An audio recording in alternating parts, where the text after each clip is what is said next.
Let's go into picks and bans and see if NRG can fix that issue they've been having lately. We saw an unheard jungle last time. It wasn't necessarily the biggest weak point of the game, but it wasn't the strong point either. It was really just the fact he didn't use the right skin. That was all that it boils down to. Unheard jungle is perfect with the right skin. Again. Kabrakan, Zeus, Circuit banned away so far, and it's Terra as well. So Lineguard are going to correct one small thing from that game. They think Terra, Raff's Terra, was a big impact, but that means they leave Skadi up, and immediately it's locked in.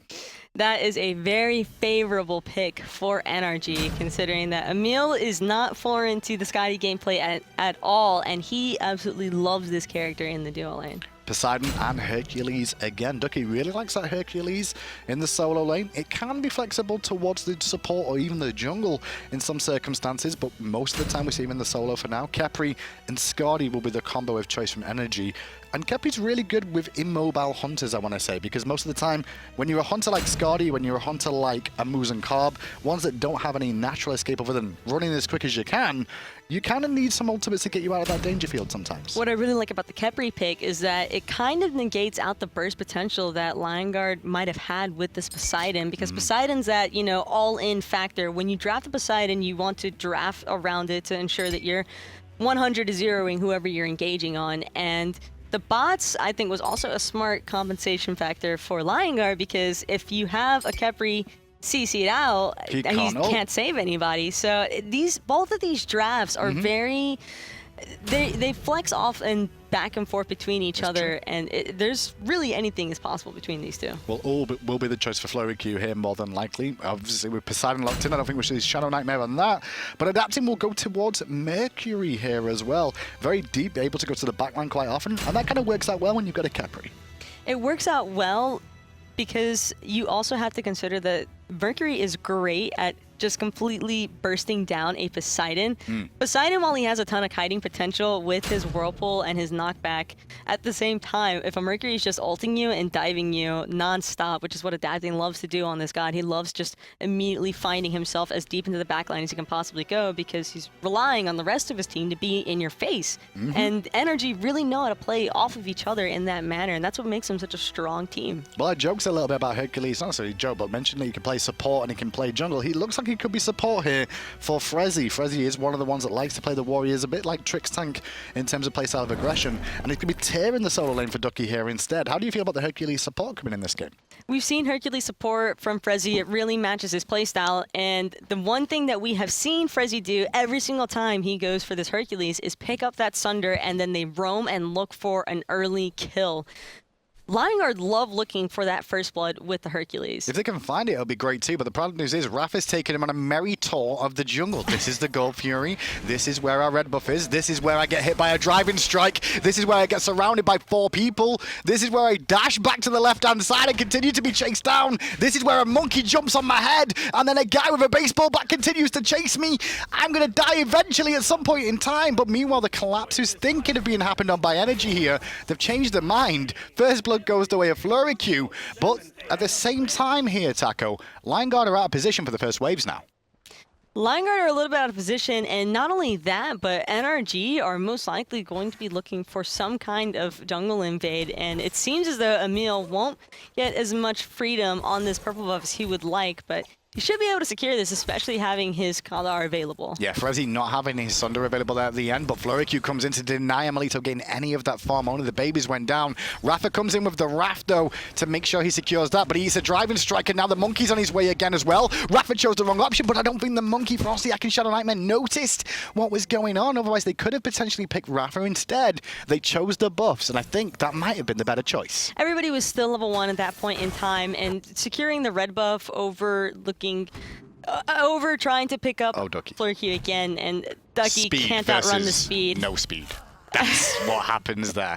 And Adapting will get himself a kill, which answers back what happened for Lineguard at the start of the game. And a lot of that just happened to Ducky, I guess, comes down to Lineguard not really being in position at the start of the game because they went for that first blood kill on Raffer. And the invade follow-up immediately by NRG. Dimi securing Ducky's blue buff. That is pretty bad if you're a tier, because tier is especially one of those solo laners that heavily relies on that mana buff in the lane. Ducky's still surrounded, juggled in place, down to half health, down below 75% health now, sorry, 25% health now, but will heal a little bit thanks to the potions ticking. And how this game has started now, Taco, it appears that NRG have focused on the right-hand side of the map, and Liongard are looking to focus on the left-hand side now with how this game has begun. Well, considering that the first blood that they did pick up for the side of Liongard was onto iRaffer, that's probably the best target that they for NRG. Not only that, but like that was an ideal situation for NRG. It's better for your support to die in that circumstance, especially a Khepri whose primary objective is to just use his ultimate whenever it's available onto whoever, either as an engaging or a disengaging factor. Yeah, because he's generally there for peel at the back line and then revive somebody who goes a little bit too deep or is not able to peel for any longer. Exactly, and so when you're killing a Khepri and focusing down a Khepri, that might not necessarily be the target that you want to keep putting your focus into, because it could potentially cause them to just fall behind in like other aspects of the map. And we see Ducky already getting pressured out pretty heavily in this solo lane, and giving Dimi control with the Xing 10, that's a guy that he can certainly run away with it on. Definitely a frontline god, Xing 10 as well. Can stay in that fight for a very long time. Just thanks to his passive, every time you land an ability, you get a little bit more HP 5 regeneration. So it can keep you hanging around a little bit longer. Talking about hanging around, Frezzyy was trying to make sure emilitoo wasn't able to continue farming freely on the left-hand side for the time being. He's still level 4, however, Frezzyy, after how his game has started. But so is emilitoo, so it's not all doom and gloom. It's the right mindset as well. You want to focus out on a mobile hunter such as Skadi as much as possible, because when you allow hunters like Skadi to free farm, they have incredibly strong snowball potential, especially if once he gets the Transcendence online for this guy, which is the very standard pick. He might opt to finish off the boots first of all before building into it, which isn't bad either considering how much pressure Frezzy's been trying to apply into this lane. Well, one thing we've not really been speaking too much about so far in week 5 is the starter builds coming out for mages. Now, we've seen a lot of time. It was the Sands of Time was the original pickup that we saw of starter items used by mages, but now we've headed back towards Soulstone a little bit more. Those buffs, the mana regeneration a little bit stronger, has allowed to be in a better spot because of it. Soulstone is certainly a strong item to utilize as well for mages such as Poseidon, who, when you have the Tick of the Whirlpool and then the Enhance following after, it's not a bad option. Kraken and emilitoo, but he'll pop his ultimate, get CC immunity and dash away. However, the driving strike from Frezzyy will destroy him, and Caldeir too. Right-hand side, speed buff is stolen away by adapting, as the red buff on the left is contested by NRG and Liongard. And the good news is NRG defend it thanks again to the help of the Hog from iRaffer. iRaffer just absolutely loves this hog, and it seems as though FrostiaK could be in a bit of trouble here. Oh, the telegraphed perfect ultimate by Yammyn. Telegraphed perfectly, and the only reason he knew he was going to go that way is because he had a turret in the lane that would have been hitting him anyway, which would probably have got him the kill. So the safe fight feature for FrostiaK there was leap over the wall, but Yammyn telegraphed and picks him up. Beautiful. That was completely read as well by Yammyn. That's just the kind of gameplay that you want to see every single time from a 2-time world champion mid laner. And not to mention, Liongard, without the bots being available now, they're going to have to play it a little bit more carefully. I mean, Vulcan Ultimate has been expended by NRG, so Liongard did make the smart play there by securing the oracles, ensuring that they have vision onto the Gold Fury, just in case NRG look for anything early on, because Mercury's burst potential for objectives early on is pretty insane. And the big difference here is where the difference lies in terms of experience so far. Liongard's investment into iRaffer at the very beginning for that first blood has actually put Ducky and FrostiaK, the two behind on their team, where it's the dual lane of energy that is behind at the moment. But that's not too bad because they scale into the late game. You know, a Skadi will scale well into the late game. You want those items anyway. So you're not there for the early mid stages so much that you have to be available for. The other thing too is that the goldie that Liongard has over NRG at this point in time is really negligible. It's relying entirely upon that first blood gold secure, and that's really the only separating factor, and it's not even that important at this stage. You just see how the builds are coming along as well. Frezzyy here looks like he could be going for either Thebes, which is something we've seen people go to quite often just lately, with protections for physical and magical as well as some health, or he could be going for Shield of Regrowth, which makes you go zoom zoom Hercules, you know, and you can move a lot quicker. Zoom Zoom Hercules is always that's the more aggressive route, which is why I wouldn't be surprised to see Frezzyy opt for that, because he is an aggressive, he's probably one of the most aggressive supports at the moment in Europe, and especially with the Sunder being online for him, he just wants to look for engage as much as possible and spam his early game advantage as Hercules support, because that's a thing that starts falling off a little bit later on. Ducky's not having a great fun in this lane at the moment. Forced to Lawbringer away, but Dimi's already in place to give chase. Mercury's ultimate, the sonic boom comes through. He didn't find the kill, but he sure as heck got the assist for free there. Did adapting, and once again, Ducky falls for the second time after being the focal point of energy this game. I think I would still count that as a clean solo kill by Dimi. Me too. But it doesn't work that out on the stats overall. Frezzyy having a nice fight against iRaffer here. Not really worried about Yammyn's beat down from the back coming through from the Vulcan. But now that adapting turns up, it could be a bit of a different story. Luckily enough, though, ShadowNightmare there to support. Dimi was thinking about wrapping around the back. Instead, he turns up at the speed buff looking to steal it away. And he will not be able to do that. FrostiaK secures his own and goes back to the safety of his jungle. It seemed for a moment there that adapting was really tempted to try and dash into Frezzyy and engage on him, especially since the Whirlpool had already been expended onto him, so he would have had an opportunity to escape should that Kraken have come out. But not choosing to engage there is the safe play, and I can still get behind that play as well. The blue buff is the thing being looked at on the right-hand side. On the left, ShadowNightmare's Kraken did not hit Yammyn or iRaffer there. They got back to the safety of their tier 1. The blue buff still being danced around between Lineguard and NRG. Neither team really getting a leg up in that advantage overall. And with the minions now coming back to lane, the focal point will be on those instead, allowing FrostiaK to clean up the blue.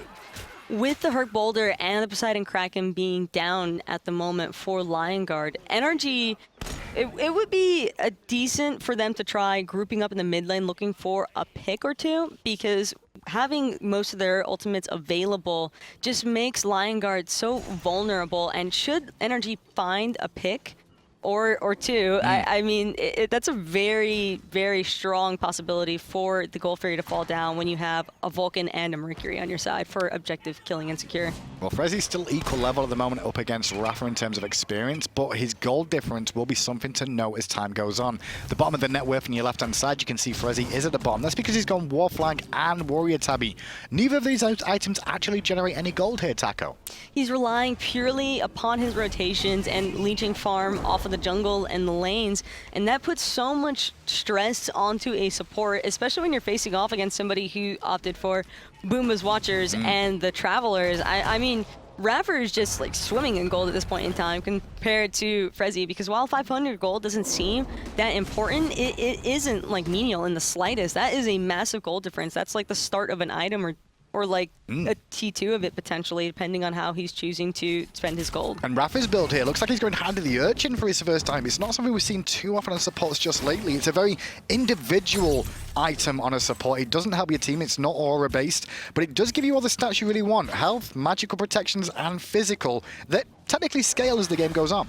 Opting for a more selfish build is a good idea for iRaffer though, especially considering how much emphasis Lineguard has been trying to place upon him with the early engages. He's been sundered the majority of the time that Frezzy's had it available, and so the early focus onto a Khepri, like we talked about earlier, it could potentially start to backfire a little bit on Lineguard, especially once iRaffer gets his Urchin online. Lineguard, bit of an awkward position here. They were looking to gank Skadi, but instead the Waters caught them out. ShadowNightmare's being forced into an awkward spot. FleuryQ eats the Vulcan ultimate, and immediately NRG turned tail because now the reinforcements of Lineguard are here. That didn't work out as well as they hoped, but it is working out as well as they hoped for NRG in the solo lane. Dimi, though, may have bought a little bit too much, but he had the leap available to get away from Ducky, forcing back again with no teleport available for a few more seconds. And immediately Dimi just getting the better hand of this lane over and over again, consistently forcing out Ducky and making it incredibly difficult for him to even look at rotating in for Lineguard. Couple of power spikes here for Lineguard, especially with that Transcendence finished for Ullr. FleuryQ in a pretty good spot up against Skadi for now, but it's Frezzyy using an awkward one now. Driving strike back to safety, cracking onto iRaffer who ults himself. Boulder comes out, sonic boom to the back from adapting. Punch to the face of ShadowNightmare. Next on the list is Frezzyy, that's a double. FrostiaK leaps over the wall back to safety, but 2 kills for adapting and the world champions NRG, and the Gold Fury is still alive. That is such an ideal situation for a Mercury to be in as well. Just the perfect lineup inside that narrow jungle corridor in between the mid camps. I mean, that's easy pickings for a Merkle every time. And now the Gold Fury initiated on by NRG. The aggro was on Dimi for a second there. FleuryQ was actually around the area looking to try and look for an opportunity to steal it over the wall. That gets denied, and NRG get a substantial lead now. 11 minutes in, 2,500 gold, 3,500 experience. And that's exactly the lead that a team like NRG would want to have at this stage of the game, considering just how mid to late game oriented their draft is. Once this Vulcan starts getting his items online, along with the Skadi, the power spikes are going to be massive, and somebody like Ducky, who's been struggling the entire time already against this Xing 10, I mean, Demi's only getting tankier, and he's only dealing more damage as time goes on, and Ducky is a prime candidate for ganks at this stage of the game. Especially when he's only got magical resistance to deal with Xing 10 and not to deal with the physical output that adapting will do to him.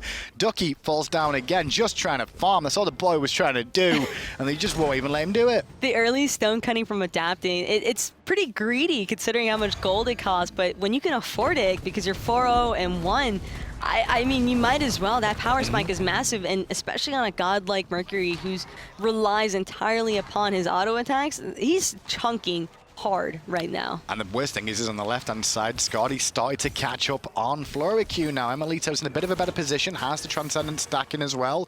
FleuryQ still a little bit further ahead in terms of stacks, but right inside NRG, after taking the Gold Fury a few moments ago, they'll now get a Portal Demon for free as well. Just not much contesting coming out from Lion and really when you look at it, they're just not in the position to contest either. They are all over the place, and NRG is really causing so much chaos right now for this team, just spreading them out significantly and constantly engaging whenever they want to. emilitoo having a nice little trade up against FleuryQ there, the purple buff on the floor, not going to be picked up by anybody from either team on that left-hand side for now. With the tier 1 tower now being dead on the right as well, this does open up a bit more of a window for gank potential for adapting onto tier if he wants to focus there a little bit more. But does he really need to do that now? Is tier already dead for now, or is he still going to be relevant as time goes on? At this point, I wouldn't be surprised to see adapting up more towards pressure in the duo lane, considering Sonic boom, not going to hit, but the follow-up will. FleuryQ with a good beat in the end, though, to get himself away, but there's the Skadi ultimate, and that Caldeir does not care about anything, but he needs support now. Kraken comes out from ShadowNightmare, Aegis by emilitoo. The commitment onto emilitoo is the real focal point here. The damage from FleuryQ not going to find it. emilitoo will trade 1 for 1. FleuryQ got a little bit greedy for an assist or a kill there, and he paid the price as well as emilitoo, so that works out well in the grand scheme of things. 1 for 1. That is exactly what Lion did not want to happen, especially after they looked like they were turning that situation so well. The kill onto Emil seemed so guaranteed that Fleury just had to try and be involved. That's the classic hunter mentality, just let me get the last hit, and he just traded out his life for it, and that's just not worth it in the slightest, because now that means that Emil doesn't get punished as heavily as he should have been for that overextend and misgank. And now it's approaching 40 minutes. The Oracles have spawned, going to be taken down by NRG here for free, continuing the experience and goal gain that they've mounted so far in this game.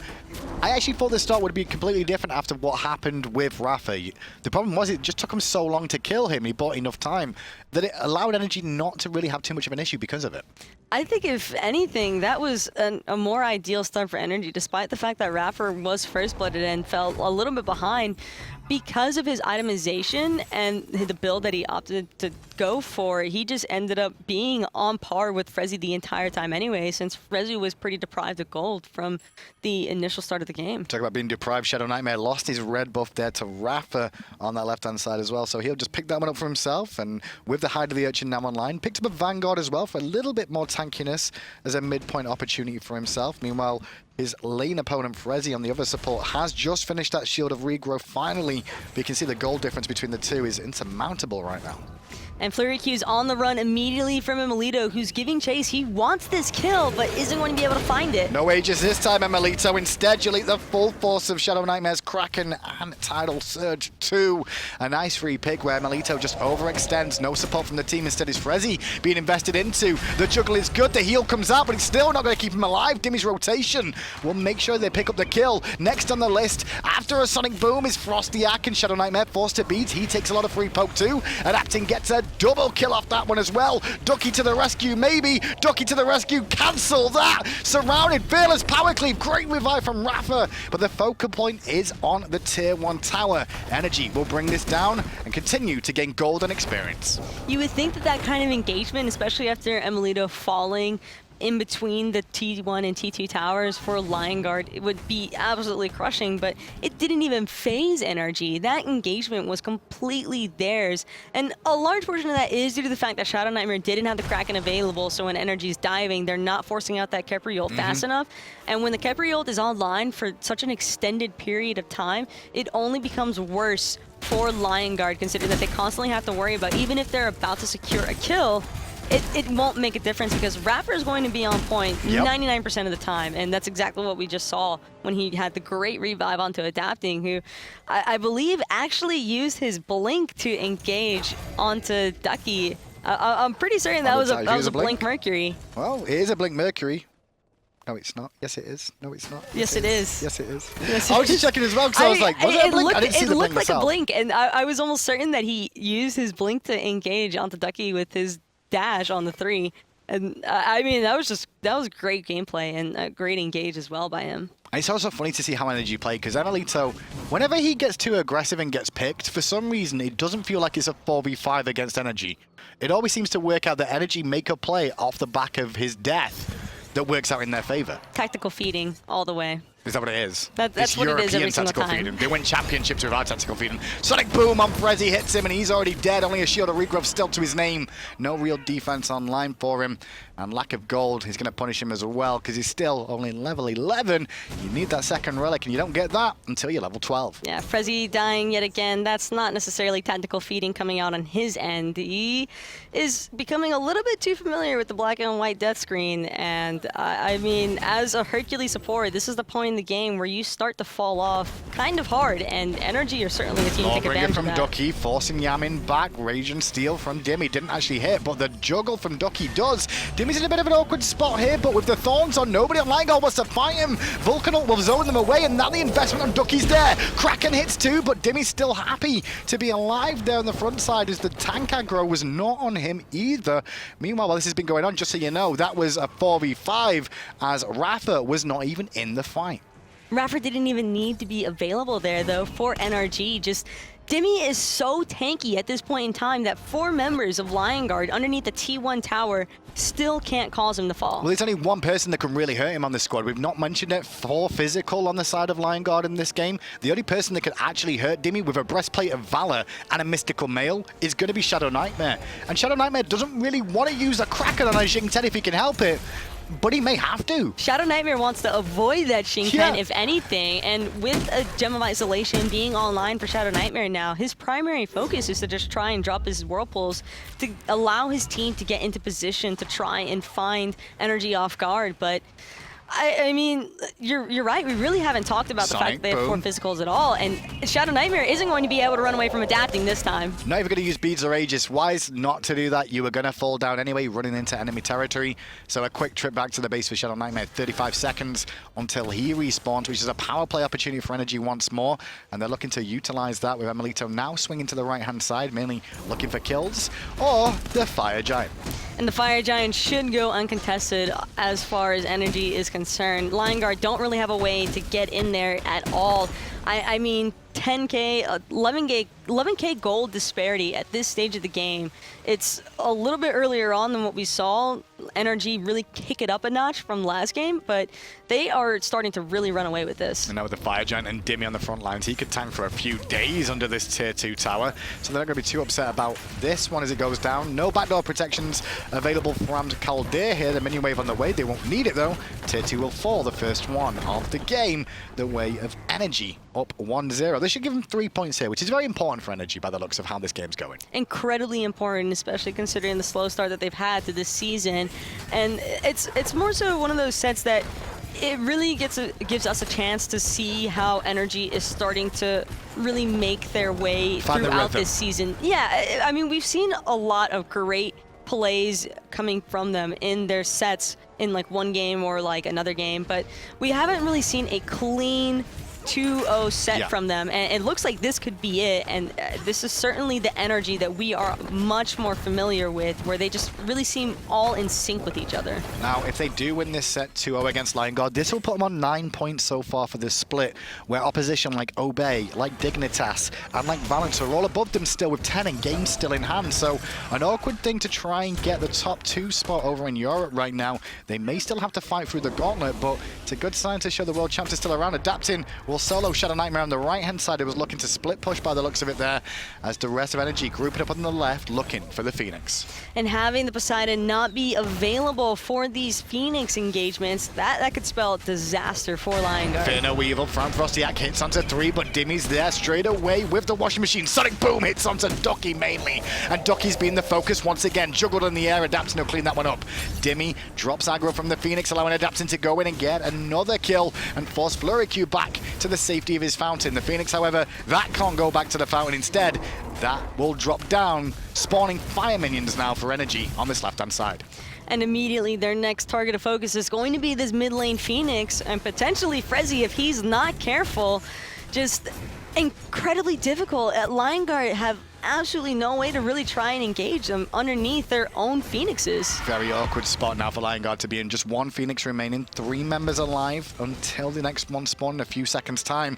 But they can't really contest this. They've got no ultimates apart from FleuryQ's, but let's be honest, that's an all. So what kind of ultimate's that going to be for you? He can change poses and use a stun or 2. He's got 2 stuns? He just has the 1, but he's got 2 stuns now, You can pretend. You can pretend. You can pretend. So press 4 and that means you're pretending to stun. You can act like the tickle damage is being effective. Because right now it just seems like they're tickling the entire team of NRG. I don't even know where the worst point of this game has been for Lion Guard. I mean, they had a good start to the game. They found the first kill, but just too much emphasis into the support player. Frezzyy was really just feeling himself. He picks up the first blood, or helps his hunter secure the first blood onto iRaffer, immediately starts spam laughing, but I don't really think he's laughing anymore. Can we see net worth for a second? I know we don't normally go to this one, but I just want to see how low down he is. He's roughly 2,000 gold off the mark at the moment of the bottom, Frezzyy, with this build that he went for. And yes, granted, obviously, NRG will always be at the top when you get all the towers and the Phoenixes, but the gold difference from him and his team should not be that monumental at this stage. Watcher's Gift, Talaria Boots, one of those 2 things. You do need some gold generation, and foregoing that for an early game aggressive style, if it doesn't work out for you, you push him in an awkward spot, just like they are now. ShadowNightmare will live for now, but the mystical mail ticks, and Dimi chase him will be enough to bring him down. Just no escape whatsoever from Dimi on this Xing 10, and he has really been raining hell for the side of Lion Guard. They can't deal with the Xing 10 at this stage of the game. They weren't able to deal with it early on. Ducky was just getting pretty much manhandled in his lane, and now it's just carrying over, and Dimi's just doing whatever he pleases. Just setting them all up to start wailing away on the Titan. Blink driving strike from Frezzyy did not hit what he was after. Instead, it's Ducky that's the first one to fall down. The Titan will fall 18-4. NRG find the 2-0. They weren't even really focusing the Titan in that last engagement. They were probably looking for just a couple of kills just because they could do whatever they wanted to do. And that was an incredibly clean set by NRG. Relatively clean between the 2 teams overall, well, at least for NRG's point of view. Lion Guard got off to some good things in game 1, where it stayed even for a majority of the game, at least up to the midway point. And then early game, finding that first kill, but they never capitalized off it. Just unable to really capitalize off of it. And NRG, well played to them, especially in that second game, not losing their cool in the slightest and just really moving forward with what they knew would work. And they applied pressure where they needed to, and it came out and worked for them. Does it look like the NRG World Champions are back, or is it this still them? Like that look like, for me, individual player mechanics more than them looking like the old unit we've seen them be? I would agree with that entirely. We've seen them, there were moments where they came together really well, and you could see the synergy really flowing in between the members, but for the most part, that was a lot of individual plays, especially from Adapting. He had some monumental plays in both of those games, on the Batz and the Mercury. His Blink Mercury was pretty nuts. It was, and it worked out well for them, because obviously they tried to ban him away a little bit, take away the Bats from him as well. Anyway, enough from me and Taco. We'll head over to Anatolian F-Dot, who will break down that game in further detail.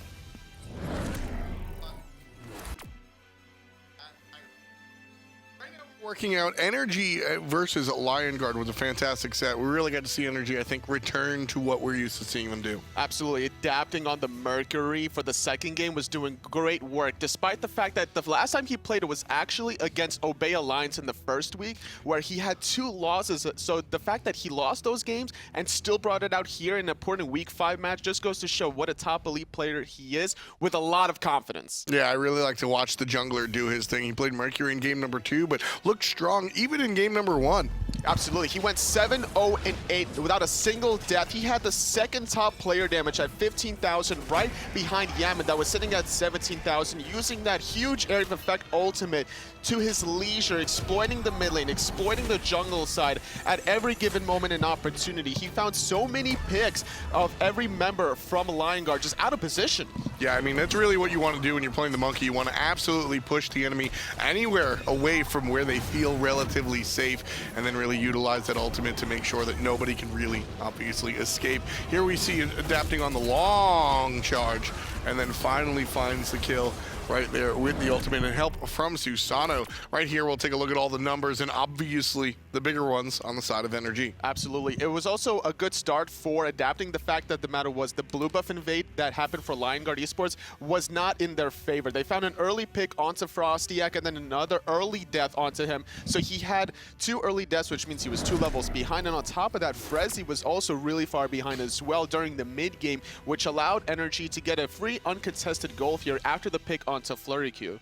Over there in game number 2, we saw adapting continue to look strong as well, picking the Mercury. Quite a different style of character. You always hear me frequently refer to these 2 mindsets in the jungle. One, you have the setup man, the facilitator over there on the hood, Batz, and then you have just the raw damage dealer. That's what you're looking at here with the Mercury. And this is what adapting does so well. Despite all the chaos and confusion that FrostiaK was able to put in the backline of NRG, the same thing adapting did, but at 10 times better. And the early kill also onto Ducky around level 2 is what allowed Dimi to get a slight lead in the early game in his lane. So not only was adapting just doing work for himself, but he set up his teammates in great, wonderful positions. Exactly, and when we take a look at a character like Mercury, this is a god that is extremely gold dependent. And when we say characters, some characters you really don't want to give a lead to. It's because of how quickly Mercury can spin out of control with respects to his build and how cheap, or rather inexpensive, that the items wind up being. So as we see Mercury come here, and honestly, it winds up being a team win, but you really look at adapting just delivering it to NRG here for the win. Absolutely. Despite the first Worlds, it was actually emilitoo. Despite the second one, I'm sorry, the second Worlds, it was emilitoo. The first Worlds, it was Yammyn that was the MVP. Adapting has always been making so many plays here in online phases just to be able to get his teammates into those MVP positions. Yeah, there's no secret person behind the scenes for NRG. It's going to be all adapting right there. As we move on to the next match, Obey versus Dignitas. That'll be an interesting matchup, and we'll talk to some of those players as we head in. But reflecting back on what we just saw with NRG, we've got a chance to reflect with the solo laner. It's going to be Dimi on the line here. My friend, my love, how are you, Dimi? How's everything? We're going to work things out in just a moment. We're going to figure out how to get Dimi on the call here. But as a solo laner yourself, why don't you break down what you saw from Dimi today in game number 2? In game number 2, it was an easy set for him because the fact that adapting found that early not first blood, but first blood for his team onto Ducky that was playing the tier. Whenever a tier falls behind, it's so easy for any solo laner really to get off to an early start. And that's what you're really looking for, that jungle solo lane synergy, control that side of the map, and then look for the rotations before the enemy solo laner can really make an impact around the Gold Fury. We've seen Adapting and Dimi play time and time again together, looking for 2 years now in our 3rd year, looking, obviously the team is chasing a 3rd hammer. Right here as we see Dimi and Adapting working together, what do you think really sticks out to you as a solo laner when it comes to the synergy between these 2 players? Honestly, it's just about their confidence in one another. They're able to tower dive whenever they freely want. So even in the first game, there was a point in time when Dimi had so much confidence to be able to dive that tier 1 tower. It was like around the 15-minute mark, 13 to 15-minute mark, where Dimi just dove the tower, killed Frezzyy. He had no fear of playing that Sun Wukong at all. I like to play on the Mercury as well. Early in the game, we saw Dimi we saw Adapting dive the tower, and Dimi did all, well, the hard work and actually got the kill. Right now, we have the hard worker on the line. Let's see if it works out this time. Dimi, how you doing? Still figuring things out at the moment. That's how he's doing. But we're going to bring him to you in just a moment. But still, I want to talk about how that solo lane worked out. In fact, we actually have Dimi. I'm just not allowed to speak. We're going to make things work easily, and we're going to bring the interview to you via Anatoly. Hey, Dimi, can you hear me? Yeah, what's up? That works. Hey, how's it going, man? Congratulations on your 2-0 victory. You're now sitting right behind Dignitas, Obey, and Valen Squadron. You're sitting at 4th with 9 points. Are you confident that you're going to be able to squeeze into the top 2? You never know. I mean, we're going to be trying our best, obviously. It's not up to us to make it, I think. I hope we can get the last couple of 2-0s. Play confident, play good. You never know what happens. We're still hoping for it. So tell me about your matchup here against Ducky. Like, from the past to the previous, what's different about Ducky for you specifically? That's a tough one, really. I've played against Ducky for about a year right now, I guess. Playstyle's also always very confident with his gods. I really like that. He did solo me in the first game. I wanted to like not get solo, obviously. Sometimes you can't do that. He played that very well. I don't think the losses were in him. So, in your matchup against Ducky in the first game also, you were doing a great job on the Sun Wukong to be able to make these kinds of rotations and plays. Was this mostly off the back of adapting? I think, yeah, adapting. He just got crazy far ahead of the enemy jungler because of the first blood. And then it didn't really matter if I was getting soloed once or twice because I could just come back to the game with his help and make rotations. And then going forward into your next set, how are you feeling about your next set in week number 6? Feeling confident. It's been going better than previously. I think it should be fine. All right, awesome, Demi. Is there any other shoutouts you want to give before we let you go? Shoutouts to the girlfriend, family, friends, and also the sponsor and the organization NRG. Thank you so much for the support. Thank you, Demi. That's Dimi, the solo laner for NRG over there working things out right now.